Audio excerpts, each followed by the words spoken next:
Yo, what's up? Welcome to the show, Mike G. It's in Tampa in the house. We got Grace Gillespie here. And Grace, where are you at right now, girl? Right now, I am in Palm City, Florida. Oh, that's what I'm talking about. Hey, guys, we are here to talk about spirits tonight. And I'm not talking ghostly spirits. We're talking about those adult beverages. And Grace has just got one called Muscle Vodka. And we're going to talk about her journey to get there, but how she decided to get in the spirit world. We're going to figure it out. And so, Mike G, what you got, bro? Man, you got first of all, you have a show in Tampa coming, don't you? Me? Yeah. Yes. August 4th through 6th, I believe it is. Ooh, I'm looking forward to that. What location? In downtown? Yeah, it's going to be, I believe it's the Hilton, the Hilton. Downtown. Yes, Yeah. yes. Awesome. There you go. You got to go, Vince. Hey, Grace, so what's up, girl? We are going to be there and definitely going to come get some gear and do a test drive on, but you remember, be responsible with alcohol. We're going to do a test drive. Hey, so where are you originally from? Are you originally from Florida or are you from New York? Because you just told me you just flew in from New York and jumped on this podcast. So, like, where are you from originally? I'm originally from Pittsburgh, but I've lived in Ohio for the last quite a few years and just literally moved to Florida about a year ago. Man, you know you're from Coriopolis. I don't know why everybody say they're from Pittsburgh and no, they're from damn Coriopolis. That's so funny. That's so true. Because I actually worked in Cranberry Township. Yes. Hey, it is when it's like being from New Jersey and you know you're from Brooklyn. I don't know. I'm just joking. But hey, so let me ask you a question. You're all into this health and fitness, and we were looking at your website, and you had different things going on. And Mike, before we get started, hey Mike, throw her IG and her Twitter up there so people can see where if they want to get in contact with her. So how did you get into fitness and then let me get this straight. Fitness, muscle, bodybuilding to vodka. How did you get there, Grace? Okay, so I'll make a long story short. So literally, like I compete and I do fitness competitions, and I own a gym and a juice bar back in Ohio. So I was like, training all my clients at for shows and stuff, and everyone was texting me on the weekends. They're like, "Hey, I'm gonna drink. Don't tell me not to. What's the best option?" And I was always like, "Eat this, drink that, do this, don't do that." And I'm like, you know what? I'm gonna create the best option. So I took 4 years and basically went to a chemist and I said, make this all happen for me. And I wanted the cleanest form of vodka, gluten-free, organic, no GMOs, sugar-free, carb-free, least amount of calories you could possibly get in a vodka, 32 times distilled, charcoal filtered, 100% corn from Florida. And it is the smoothest vodka you'll ever have. I won 3 of the biggest liquor stores in the world, one in California, one in New York, and one in Las Vegas. Whoa. All right, so you said you competed. So my question was it bikini or was it a full bodybuilding, or was it kind of in between fit and competition? Because now it's evolved over the years. Bodybuilding was like the Arnold Schwarzenegger, Mr. Olympia. Now there's like 900 different categories. There's NPC. There's just different IFBB. So there's just so many different categories. So kind of which one were you working in before you decided to become a spirit person? It's NPC, IFBB, and then we did like everything. Like I did the very many moons ago, started out in the figure division and then went down to the bikini. And I've been in the bikini division since. This actually, if you can see on the back of my bottle, that's me. That's my competition. That's right, verse 6. Hey, we have to call it when we see it, right, Mike? Hey, I want to taste it. I'm trying to taste it. So wait till you try it. You're gonna be like, oh my gosh. So that means that I will not have a problem with the Moscow Mule, is what you're telling me. Not at all. All right. So now that you came down to Florida, how are you kind of marketing it? And you just told me you're up in New York. So tell us about your New York show and what you were doing in New York. It was just a liquor show. It was called Bar Comet Brooklyn. So we were in Brooklyn for last 3 days and just flew there for the show and everything, and it was amazing. We had every single liquor company. They had parties every night, of course. And it's funny because I don't know if you've ever been to a liquor show, but normally if you go to a regular expo, they're like giving you samples of whatever they're sampling. Every single booth, imagine every booth you go to, they're like, here, sample this tequila, sample this rum, sample this vodka. By the time you're like at the end of the row, you're like 3 sheets to the wind. You're like, whoa. See, Mike, there you go, Mike. You got an opportunity. Man, I gotta go. I gotta go. Wow. And then, I mean, like, it's so cool, but, you know, like you get a little bit of everything, but you learn as you go. You just more or less, you know, when you're in my position and stuff, you go and you just talk about things, and you talk to distributors, you talk to, you know, different people in the industry. And then they, of course, have places that do like your cups and, you know, your bottles and different things for the company and stuff as well. But it was really cool. It was a big 3-day event, but yeah, my big distillery is in Tampa. And here's something interesting. In the What? next month, I will be having I'm opening up a muscle craft distillery. It's going to be called down in Stuart, Florida. Wow. Congratulations. Yeah. All right, so so then now that you got into this business, what have you let me ask you this. What's your background? So you you went and said chemist. I'm like, okay, so what is your actual background prior to you going on this entrepreneurship? So my whole life, I've been a personal trainer pretty much. Well, I mean, obviously, you know, like when you're younger, you know, I worked in retail stores and stuff, in high school and everything. But outside of that, like immediately, like I went to, I was a personal trainer forever and still am. I do a lot of online training and things too, and meal planning. I'm a nutritionist. And, but I basically I'm a partner in a company in Cleveland. We import all Italian wines in all over the United States. And there's like, Whoa! Slow down now. You said Italian wines. Now that's right up my alley because I go to Vicenza, I go to Venice all the time, and you know I like the north and the south and the central. They have different flavors. So how did you get into bringing wine in? Because that is a great field to be in. So it just led you to go to vodka after messing around with wine a little bit. no, that actually had nothing to do with it. But it was just a funny coincidence because, like, you know, like it all stemmed from there. So I was in that, and I did, you know, like the whole, and I still do that, but it's not like actively. You know, I'm still a part of the company, but I don't actively do anything in that. And so I knew everything about alcohol. My like all, you know, like mostly my adult life, I've been in like the restaurant industry of some sort. I went to Penn State for HRIM, which is hotel, restaurant, and institutional management. So I love the field. I love people. I love being in the restaurant, bar industry. And it's just fun because there's never a dull moment. Every single day is different than the last. And you shake your head every day. It's like, wow, just when you thought you did everything. Yeah, you wonder how human beings can function sometimes after going. And nothing good happens after 10 o'clock at night, Mike. Just want you to know that. And if it does, nobody knows about it. No, I'm kidding. So we do have, you know, like, so I went from that. And then when I opened my gym and my juice bar, I actually have a juice bar here in Stuart, Florida as well. And that's where where my distillery is going to be. Yes. So let me ask this question, and I'm gonna pass it over to Mike. Is that you've really gravitated to a lot of different platforms. So as you've started this venture, what are some of the things you've learned that were good, and what are some of the things that you learned that that you're like, whoa, we won't do that again. So I know it's a challenge. So just give us kind of a down and dirty on some of the things that you've been endured since you started this venture. One of my, I guess it's a good problem, but well, a good problem is I'm like, I used to be like ready, fire, aim, you know, and I'm like excited about it. I'm like, let's go, let's get it done. And like as I've gotten more into, got older and got wiser, you're like, okay, now I'm gonna ready, aim, fire, instead of going like straight forward, but it's a good thing, especially like because it takes out like all the weakness. And whenever you get the fear of failure out of your mind, like it doesn't matter. You learn. If you fail, so what? So do it. And I always, I am not afraid of anything. I mean, I'm a little bit afraid of snakes, but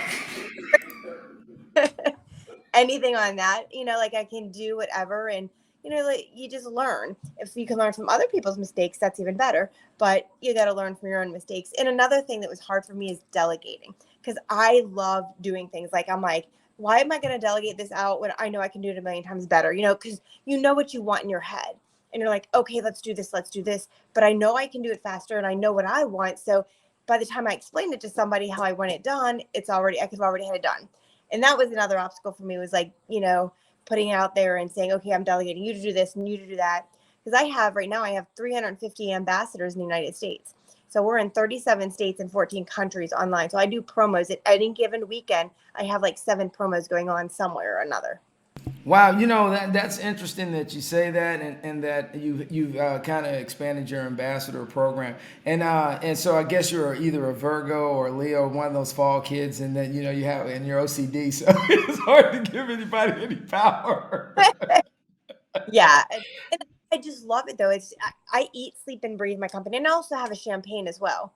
I don't know if you saw that one either. No, tell us about it. No, we didn't know you had the French sparkling wine. It's not French. It's actually made in California. That's why I can't call it champagne. So it's called Muscle Sparkling Wine. Oh, that's right, because there are rules on that. That is true. It is so amazing. And I mean, like, you think about it, every human in the world that is competing in something, there's going to be a winner. So every winner, what do? They celebrate and they drink champagne. So hence, that's why I put this on there for like the winner. And my biggest thing is, I honest to goodness created this one of the way that I did for me, because I love champagne and I love vodka. So both of these products is exactly like, I want to be able to drink and still, compete and still do things and have my photo shoots and stuff, and not be worried about all the calories and all the stuff that it does you. You know what I mean? And so my champagne's similar to that. Oh no, I mean it's all built on your character and who you are, and it defines all your hard work. Because Grace, really, you when you're looking at it, you've morphed a lot of things. So when you talk about your ambassador program, kind of give us a breakdown on what an ambassador is, what do they do, and then how they kind of promote your product. So for example, if they'll go to do promos for me, and they'll do like any given time. So if I have a promo and someone comes to me and I'm like, okay, I have a big promo to do in, say, New Jersey, I just look at my all my ambassadors and I find somebody that's in New Jersey, and I'm like, okay, I need you to go here in Atlantic City for this weekend, and which one of all my ambassadors here can do this, and which one is available. And the first one that responds, usually since they're already an ambassador, okay, here's what you got to do, and boom. And they already have all the gear, they have the vodka, they have everything to go, because they've been part of the program. And I have some ambassadors that have been with me since day one. So you're looking forward to the Tampa show? Everybody hear me, right? Very good. I think Yeah, it just yeah. cut a minute. It cut off a little bit. Oh, I'm sorry. I talk too fast. No, that's okay. I talk with my hands a lot too. I'm Italian. I can't stop. Let me tell you, I'm from the Bronx, so I talk from I'm Dominican, but from the Bronx, but you was raised with a lot of Italians, so See, there you go. What a combination. Right. Well, heck, I was just there this weekend. We went everywhere in New York City. We went down to Brooklyn. We went to Brooklyn, everywhere. It was so cool. And we So come here. the question was though, the Tampa show, like, are you going to promote your vodka? Is it like a bodybuilding thing, or what kind of show is it? Like one of my best show, like one of my favorite shows of the year. It's a Tim Gardner production show, and it's at Pro Am, which means pro and amateur. So it's NPC IFBB, and you do so they do like a huge competition. It's 2 days: bodybuilding, figure fitness, bikini, and then so of course I'll have a booth there and have our vodka there, and a couple of our ambassadors. And then the day after, on Sunday, which hopefully you guys can make it, we do a big Muscle Vodka after pool party. And it starts at noon and it goes like all afternoon. And we've done this for, oh gosh, I think it's 5 years. And it's insane how amazing. It's just so fun. And we have a DJ, it's by the pool, and everybody usually stays an extra night, doesn't leave out until Monday because of the party every year. It's so fun. Oh, okay. So do we get an invite? Yes, we do. Yes. And it's just, you'll love it. It's just so fun. I'll love it, because I'm a person who likes to go out and socialize. So get to Vince, and Vince needs to relay the message to me. Okay. There we go. Well, I have your email now. He thinks I hold out on him. Something's wrong with Mike. I hope Mike don't mind. Hey, so you were talking about. Funny is, 2 of the people that I work out in the gym with at 24-hour works in the morning, they're actually getting ready for that competition. So you just gave me the dates for the competition they're getting ready for. There's 2 females that work out every morning at 4 a.m. getting ready, and they are shredded. So I'm like, man, they're gonna get busy when they go to that competition. So tomorrow morning when I talk to their trainer, I'm gonna say, hey man, I'm the Muscle Vodka lady who's actually coming for the event. So that's good. That'd be a good one. Hey, Oh so yeah. let me ask you this: what advice do you give anybody that wants to pursue doing something that is uncomfortable or that is out of the norm? I would say, you know what, and that's kind of like what I touched on earlier. Like, if you have any fear, like fear is the like biggest culprit of like failure, because you can't even. People are afraid of failure, and that's where the fear comes in. I always say you can't have fear and faith, right? So, if you have faith that that you're gonna make it happen, that you're gonna do it, and you just can't fail. You'll make mistakes along the way, but if you have your game plan mapped out for you and everything, there's no reason to be fearful. I mean, we're only on earth so many days and years, and months, so might as well just go for it all. All right, so we got your website. Mike's pushing your website out. Hey, you got your lounge. Let's talk about your podcast lounge, because we were watching a couple of them and Mike was bringing them up. So you have a lot of fun with that, and I like that. So that's a great way to promote. So so how do you get the setup? Is it like somewhere locally? Do you have a studio? So what do you do where what do you put on your podcast lounge? That was my old gym. So my gym in Ohio, that was I did it there. I had a huge room in back, and it was just insane. It was like a really cool big gym, but I had like the back was as big as the front, and in the back is where like I would have like the Muscle Vodka lounge. I had parties. I do all my Christmas parties there. We would have a blast in my office. I would do it sometimes in my office because I had the big shebang set up. My puppies would always be there. My dogs, they're my little mascots. Oh, so what kind of dogs you got? They're two Black Lab Shepherd mix. They're rescues. Oh, awesome. Good choices. Yes. I'm surprised they haven't been over here saying hey already. That's all right. We always have dogs come on the show. They're cool. I'm cool. But Mike, he doesn't own any dogs, so he's not an animal person. I'm What? I'm an animal myself, so I don't need a whole bunch of more animals. That's a first. It's always a first. That's great. Oh, so as you going forward with this, and you're looking at what are you trying to accomplish in the end? Are you trying to mass distribution? Yeah, I mean, like it's like you don't want to grow like another issue I was having. I was growing too fast, which is it's a good problem, but it's still a problem. I was growing faster than I can get it out there. You know what I mean? Like when I first started, I launched my company in 2017, and I launched it at Mr. Olympia, the bodybuilding show in Vegas, and I launched it right like 2 months after I came out. That's where I really launched it and like really told everyone about it. And thank God it just blew up after that. Well, it blew up so fast that the distribution part was where it was tough in the beginning. So now I guess one of the biggest things is like you don't want to grow. Sometimes you can grow too fast, and so I had to hold it back a little bit, and then it just like blew up. And then I created my sanitizer, obviously, during the pandemic, and Right. then so I have muscle sanitizer, and then I have my champagne come out 2 years ago, and my distillery now will have I can't tell you, but it's going to be revealed in the next couple months. Something else coming out. Exclusive, as Mike would say. Yeah. Oh yeah, and actually I'll be able to talk about it at the Tampa Pro. There we go. Mm-hmm. I'm gonna be there, bitch. You better. Hey, Grace, one thing I really like about it is that you've tied and you touched on a couple things about health. And then you've talked about, still being able to drink in moderation. And I think there's where, there's this big conflict all the time is where, you can drink in moderation, but you can still be a healthy person. So how do you, when people try to throw that at you, how do you kind of navigate that conversation? Well, the thing is, like anything, like anything you do in life, you look for the better option, especially like when you're in the health and fitness industry. Like me personally, if you ask any human that knows me, I haven't had sugar except for wine, champagne, or fruit in 17 years. I never deviate. I never deviate from anything. Like I eat super, super clean all the time.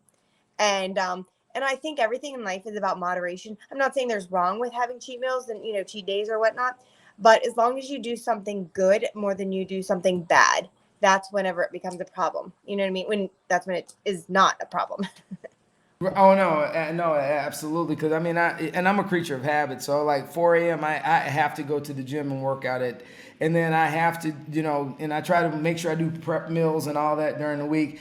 But then again, I still like my Kentucky mules, and I still like my Moscow mules. But I do them in such moderation, is because I know just the carbs. But I'll have to go to Total Wine now and pick up a bottle of Muscle Vodka. So since it's better than Tito's from what I could hear right now with the clean ingredients. Heck yeah. Oh yeah. And that's what I say too. Like that's why I created Muscle Vodka and the champagne is because it is the better option. There's like, if you are going to drink, this is your best option. If you are going to do champagne, that's your best option. And like it has the least amount of calories. It has, like the least of everything in it. Okay. Well, told you, Vince. It's okay to drink a little vodka. It's okay, Vince. No, it looks good. The design looks good and everything like that. And and the way you mix everything with health and drinking, it's dope. Because some people, I don't mind working out. I try to work out, not like Vince at 4 a.m, but nah. But I like to have a drink afterwards, and that's good. Some people don't. You can't work out and drink at the same time, but you broke that mold. You broke that boundary, and that's great. That's dynamic. Very good. Good We work. call it loose workout. Yeah, you gotta keep maintaining. So going forward, if you guys you're gonna try to distribute overseas, or you guys are staying stateside? No, I already have some talks in India and a couple other places right now. So India is probably going to be the next country I go into, like Oh, New okay. Delhi. That's sweet. Mhm. Getting overseas and getting that international market going, girl. I ain't mad at you. Well, Yep. I didn't even know they drank vodka in India. Yeah, I know a lot of people say. A lot of people are like, "Oh, I thought I didn't know that," but yeah, they do. All right, so I see your gear and your merch. So hey, throw it up again, Mike. And so anybody that wants to get involved and check your website out and they want to get some of this cool merch, it's online. And I love your design on all the stuff that you got on there, and and kick it because it will make a difference. So we know you're coming to Tampa. We know you got some new stuff coming out. All right, so are there any nonprofits or anything that you support other than when you're not doing everything else to save the world and making good vodka and helping out with muscle building? Do you mentor other bodybuilders with anything? Because since we came out of COVID, a lot of people have dealt with mental stress. So do you help anybody other than, bodybuilders kind of navigate life since, COVID's been over? Yeah, I'm actually a life coach too. If you go under gracegillespie.com, it's all about life coaching. And I do like a lot of, I have 4 books out. I have a motivational book, like how to get your mind to the body of your dreams in 30 days, like mentally prepare yourself to get the body of your dreams. And I also have another book out, how to go grocery shopping and read labels, and another healthy cocktail book, and a regular healthy cookbook. See, hey, actually we bring it up and look at it, just, hey, just ow. So if somebody wants to set up and say, what, I need a personal trainer virtually. I need to get in contact with you. Is the best place to get in contact with you your website, or do they go to your Instagram, or do they go to your Facebook, or do they go to I don't know? Are you on TikTok? I have it all. I have every single thing. I have Instagram, Facebook, Twitter, LinkedIn. I do also, like my virtual training is fitnessbygrace.com or .net. And so I do that there, but everything links back to Muscle Vodka. So you can link everything from there. So if anyone goes on my musclevodka.net, it is, you can get into my personal training. You can get into my life coaching and everything from there. All right. So is there a newsletter assigned to that website? It's just musclevodka.net, and then Okay. on there. All right, because one thing about it is everybody wants to subscribe. No, hey Grace, you've been awesome. Mike, what do you got for Grace, man? Before we roll up out of here, brother. Grace, you're a woman with many talents, I have to say. And I hope to get to see you in Tampa, meet you personally. This has been a great show. You have good quality stuff. Can't wait to taste your vodka because I like vodka, tequila. I just like to drink a little here and there. And honestly, it's dynamic. Keep it going. I gotta give you mad props. Nice. All right, so Grace, you gave out some good advice about what people should do if they're going to pursue their dreams. So, before you leave, what imprint do you want to leave on this earth before you leave? Gosh, I just want to always say, don't have regrets. Like so many people go into things and they're like, they hold off. Okay, that's just a dream. Well, it doesn't have to be just a dream. It can be reality if you just make it happen and go after it and don't stop. You can make anything happen. Everything's possible. Hey, you just heard that from Grace. She is knocking it out. You just heard that from Grace. And hey, straight up, hey guys, if you're following your dreams, you have aspirations, you need to get after it. And as Nietzsche says, hey, chaos, we all live in chaos. You just manage your chaos and do something with it, and do something positive with it. And that's what Grace has done with her entire life. And then if you need her, she has a website up there. Mike, throw the website up before we roll up out of here. Booyah! Grace, it's been a pleasure. Much love to you, girl. And we'll see you in Tampa. And we got to do a selfie so we can post it. And with that being said, as me and Mike G always say, thank you for coming on the show and keep it rolling. Cheers.